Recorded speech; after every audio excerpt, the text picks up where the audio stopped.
최근 미국 복권을 살 수 있는 무인 기계가 늘고 있습니다. 구매자들도 덩달아 늘고 있는데 미국 복권 판매가 불법이냐 아니냐를 놓고 정부와 사업자 간 공방이 뜨겁습니다. 이한나 기자와 자세히 알아봅니다. 미국 복권 생소한 분들도 계실 것 같습니다. 지금 어떤 식으로 팔리고 있죠?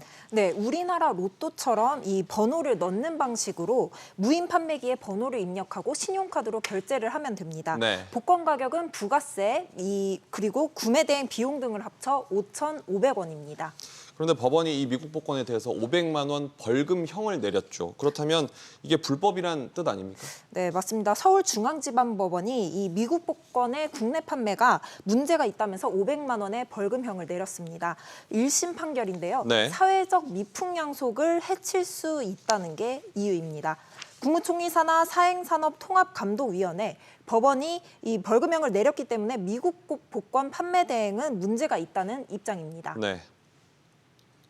미국 복권 같은 경우는 국내에서 허가받지 않은 채 거래를 중개하고 키오스크를 설치할 때 재산상 손해가 발생할 수가 있고, 그런데 미국 복권을 판매하는 업체가 항소를 했네요. 네, 맞습니다. 우선 법원이 미풍양속을 해칠 수 있다고 판단한 것에 납득이 안 된다는 겁니다. 네. 같은 이유로 국내 복권 판매도 문제가 된다는 거죠. 벌금형도 구매 대행 시스템을 겨냥해서 한 것이 아니기 때문에 불법이라고 보기 어렵다는 겁니다. 이게 업체 주장인데요. 네. 업체 관계자는 돈을 받고 대신 이 미국 복권을 사주는 구매 대행인데 복권 사업자로 보는 것은 무리가 있다고 말했습니다. 국내 복권을 물귀신 작전으로 물고 늘어지는 것 같긴 합니다만. 그런데 실제로 또 당첨금을 받을 수 있냐라는 의심도 많잖아요.